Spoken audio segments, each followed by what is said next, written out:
৭৭তম আন্তর্জাতিক মানবাধিকার দিবস উপলক্ষে গতকাল 10ই December committee for protection of democratic rights অর্থাৎ সিপিডিআর এর কেন্দ্রীয় শাখার পক্ষ থেকে রানী রাসমণি রোডে এক কর্মী সম্মেলনের আয়োজন করা হয়।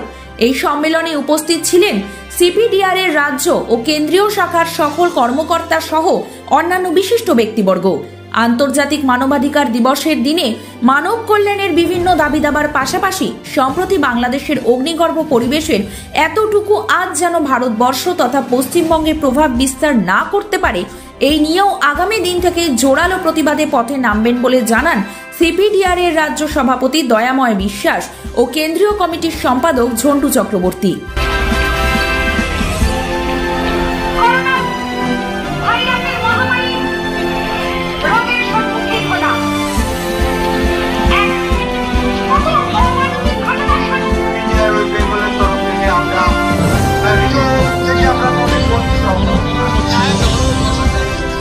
শেষে 15 মিনিট 13 বছরের মামলা শেষ করলাম। এইটি হচ্ছে সিপিডিআর এর কাজ। আজকে তারা একসঙ্গে তার জামাই বোন সবাই গলা থেকে গলা মিলিয়ে একসঙ্গে তারা ঘর সংসার করছে এবং এই আপোষের সঙ্গে মিলে রয়েছে। কিন্তু ওই পলিটিক্যাল লোক ঢুকে তার সম্পত্তি কই করে গ্রাস করব, কাকে কিভাবে নাচাতে হবে, কাকে কি সঙ্গে মারপিট করাতে হবে সেইটাই সমাবেশ করতে হলো। পারমিশন পেয়েছিলাম মরে থাকে, হঠাৎ আর্মির পারমিশন নেই। আর্মি কেন এভাবে হস্তক্ষেপ করলো আমি জানি না। যাই হোক, আমরা মনোজ সিং পরাশর এবং রাজীব জয়সওয়াল আরও কয়েকজন মিলে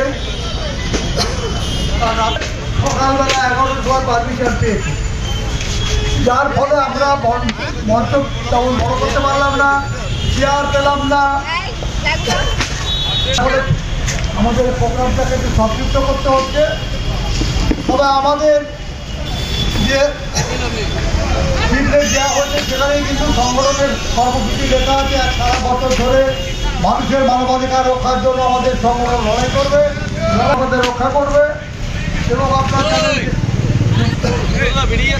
হয়েছে সেই সব কথা অনুযায়ী মানুষের মানবাধিকার রক্ষার জন্য আপনাদের এগিয়ে আসতে হবে, আপনাদের শপথ নিতে হবে মানবাধিকার রক্ষার শপথ। কারণ মানবাধিকার শুধুমাত্র একটা সামান্য ব্যাপার নয়। মানবাধিকার কি? প্রত্যেকটা লোকের একটা মানবাধিকার রক্ষার একটা অবদান আছে, একটা দায়িত্ব আছে। ৭৭তম আন্তর্জাতিক মানবাধিকার দিবস উপলক্ষে আজ কলকাতার রানী রাসমণি রোডে কিন্তু সিপিডিআর-এর পক্ষ থেকে এক বৃহৎ কর্মী সম্মেলনের আয়োজন করা হয়েছে। ইতিমধ্যেই প্রায় অন্তিম লগ্নে পৌঁছে গেছে সেই সম্মেলন। আর সিপিডিআর-এর দুই অধিকর্তা রয়েছেন, আমার ডান পাশে রয়েছেন এবং বাঁ পাশে রয়েছেন। আমি তাদের সাথে কথা বলার চেষ্টা করব। আমার ডান দিকে রয়েছেন সিপিডিআর-এর রাজ্য সভাপতি দয়াময় বিশ্বাস এবং বাঁ পাশে রয়েছে ঝন্টু চক্রবর্তী, কেন্দ্রীয় কমিটির সম্পাদক। আমি দয়াময়দার কাছে প্রথমে যাব। দয়াময়দা, আপনাকে অনেক অনেক স্বাগত 24 ঘন্টা লাইভে। আজকে আন্তর্জাতিক ৭৭তম মানবাধিকার দিবস, এবার সেই জায়গায় আপনাদের এত বৃহৎ কর্মী সম্মেলন, এত লোকবল। আপনার কাছে স্পেসিফিক আমার যে প্রশ্নটা সেটা হচ্ছে, এই ৭৫তম স্বাধীনতা দিবস উদযাপন হয়ে গেছে আমাদের স্বাধীন ভারতে। স্বাধীনচেতা মানুষের যে মানবাধিকার কমিশনের যে আপনারা উৎফুল্লভাবে একত্রিতভাবে এই দিবস পালন উদযাপন করছেন, মানুষ কি আদৌ স্বাধীনতা কিংবা মানব অধিকার পেয়েছে? কি মনে হচ্ছে? এখনো পায়নি। মানবাধিকার বিপর্যস্ত পর্যস্ত হয়েছে। একজন এত বড় বিস্ফোরক মন্তব্য করলেন আপনি একটা মানবাধিকার কমিশনের, একটা সংগঠনের একটা কর্ণধার হয়ে। মানবাধিকার কমিশন রাজ্য বা কেন্দ্রীয় সরকার কোনো গুরুত্বই দেয় না। কেন?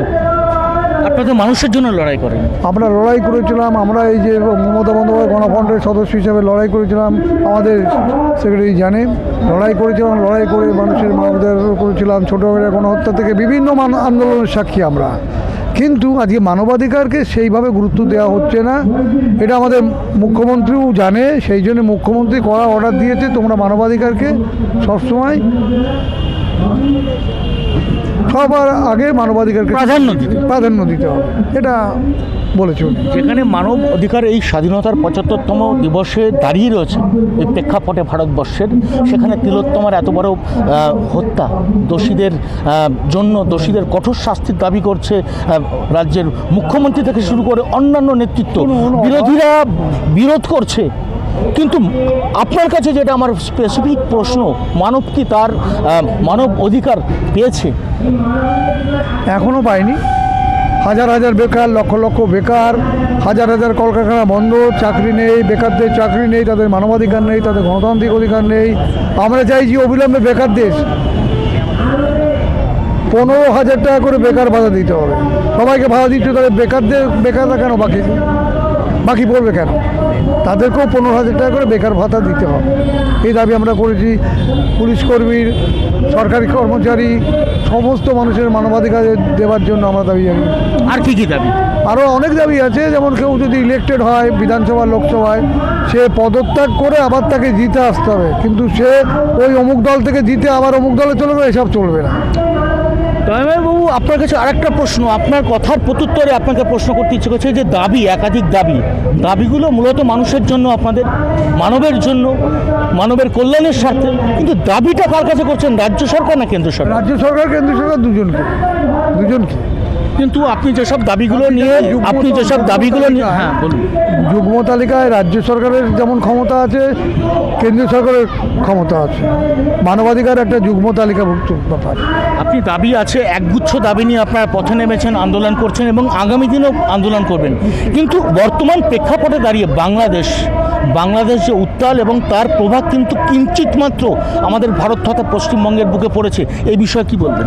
আমরা অবিলম্বে বাংলাদেশের সংখ্যালঘুদের উপর যে অত্যাচার হচ্ছে, সংখ্যালঘুদের মানবাধিকার কেড়ে নেওয়া হচ্ছে, তারা ভিটিমিটি উচ্ছেদ করে তারা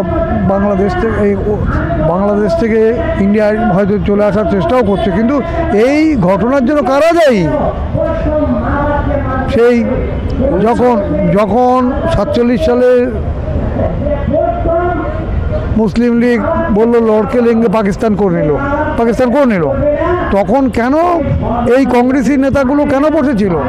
কেন বলেনি তাহলে বিনিময় হয়ে, হিন্দু মুসলিম বিনিময় হোক, দুপাশে বাংলাদেশের হিন্দু চলে আসুক ভারতে, আর ভারতের মুসলিম ভাইরা ওখানে যাক, যে যেতে চায়। আমি বলছি না সবাইকে দাও, কারণ এটা তো একটা সাংবিধানিক ব্যাপার। সম্প্রতি বাংলাদেশের প্রাক্তন সেনাকর্মীর মুখে এমন বিস্ফোরক মন্তব্য উঠে এসেছে, 4 দিন কিংবা 4 ঘন্টার মধ্যে, 4 দিনের মধ্যে কলকাতা দখল করবে। এটা আপনার কাছে হাস্যকর নাকি এটা নিয়ে ভাবছেন আপনি? একেবারে সব থেকে বাজে কথা। এটা হাস্যকর আপনার কাছে না, ভাবছেন না? ফালতু ভাবিয়েছে না, একদম নয়। সেই যেমন ওই কি বলে, ওই মুর্শিদাবাদের MLA বলেছে 1.5 ঘন্টার মধ্যে হিন্দুদের শেষ করে দিতে পারি, ওই রকম বাজে কথা। আগামী দিনে সিপিডিআর কি এই বাংলাদেশ আন্দোলন নিয়ে কোনো মুখ খুলবে কিংবা পথে নামবে? নিশ্চয়ই খুলবে, পথে নামবে, যথাযথ ব্যবস্থা নেবে। আগামীকাল থেকে সেটা শুরু হবে। আগামীকাল থেকে কিন্তু তাদের দয়াময় বাবু যেটা বলতে চাইছেন যে তাদের যে বৃহত্তর আন্দোলন, বৃহত্তর প্রতিবাদ এবং বৃহত্তর দাবি, সে দাবি কিন্তু সামনে রেখে কিন্তু মূলত এই সাম্প্রতিক কালে যে বাংলাদেশ উত্তাল, সেই নিয়ে কিন্তু আগামী দিনে পথে নামবে, এমনটাই জানালেন রয়েছেন ঝন্টু চক্রবর্তী। ঝন্টুদা, আপনাকে সর্বপ্রথম 24 ঘন্টা লাইভে অনেক স্বাগত, পাশাপাশি আরও অভিনন্দন নতুন পথ পাওয়ার জন্য। এই বিষয়ে কী বলবেন? দেখুন, দয়াময় বিশ্বাস একটা আমাকে গুরু দায়িত্ব দিয়েছে। আমি আশা করব কাল থেকে রাজপথে নামার, যখন দায়িত্ব দিয়েছে। আর এইটুকুনি জেনে রাখুন, পার্থভৌমিকের আশীর্বাদে আমি সে কথা পরে আসছি। আপনি বলছেন রাজপথে নামবেন, এখন উত্তাল বাংলাদেশ, দেখুন বাংলাদেশে প্রভাব পড়ছে দাদা ভারতবর্ষ তথা রাজ্যে। পথে নামছে 1001টা মুসলিম সম্প্রদায়, 1001টা হিন্দু সম্প্রদায়। কার দখলে থাকবে বাংলাদেশ? প্রত্যেকে প্রতিবাদ করছে। এই জায়গাটা কিন্তু আংশিক প্রভাব পড়েছে বলে ভারতবর্ষ কিংবা পশ্চিমবঙ্গের বুকে আপনার মনে হয়? আমরা যদি এই যে কজন আছি, এই এই যে কলকাতাবাসী যে যারা বসবাস করে আর আমাদের সংগঠনে যারা আছে একটুখানি বাংলাদেশ আমরা হেঁটে যাব, ফু মারব, সুনামি হয়ে যাবে, ও সমস্ত কথা বলে ঠিক এই একই কথা বলেছিলেন বিজেপির রাজ্য সভাপতি সুকান্ত মজুমদার। সম্প্রতি এই বাংলাদেশের যে প্রাক্তন সেনাকর্মীর যে বিবৃতি তার প্রত্যুত্তরে তিনি বলেছিলেন রাজ্যে যে সিভিক ভলেন্টিয়ার আছে তাদেরকে পাঠিয়ে দিলে বাংলাদেশ ধূলিসাৎ করে দেবে। হ্যাঁ, দেখুন আমাদের যা সিভিক ভলেন্টিয়ার আছে তাতে কুপকাত করে দিতে পারে, সেটা কোনো ব্যাপার না। এবং মমতা বন্দ্যোপাধ্যায় অনেক ওয়াকিবহল, পশ্চিমবঙ্গ সরকার যেভাবে স্টেপ নিচ্ছে, সে যেভাবে এগোচ্ছে একদম ঠিক। এবার আপনি আসছি আপনার পদে, নতুন পদে নিযুক্ত হলেন, আপনার নতুনভাবে পথ চলা কীভাবে হবে? আপনার সামনেই রয়েছে আপনার শিক্ষাগুরু সিপিডিআরের। দেখুন, আমাকে গুরু দায়িত্ব দিয়েছে, আমি জানি না কতদূর আমি পালন করতে পারবো, তবে আমি হার্ড অ্যান্ড সোল চেষ্টা করব। তবেই উনি কিন্তু আমাকে দায়িত্বটা দিয়েছে, যেহেতু আমি মাঠে ময়দানে নামার ছেলে, আমি পিছুপা হাঁটা ছেলে না। তবে এইটুকুনি জেনে রাখুন, পার্থভৌমিকের আশীর্বাদে, ব্যারাকপুরের সংসদের কথা বলছেন? হ্যাঁ, ব্যারাকপুর সংসদ, পার্থভৌমিকের অনুপ্রেরণায় এবং আশীর্বাদে আমি চলার চেষ্টা করি। প্রথম পদক্ষেপ কি থাকবে আপনার এই মানব কল্যাণের জন্য? প্রথম পদক্ষেপ থাকবে আমাদের মৌন মিছিল, যেটা মোমবাতি মিছিল করব।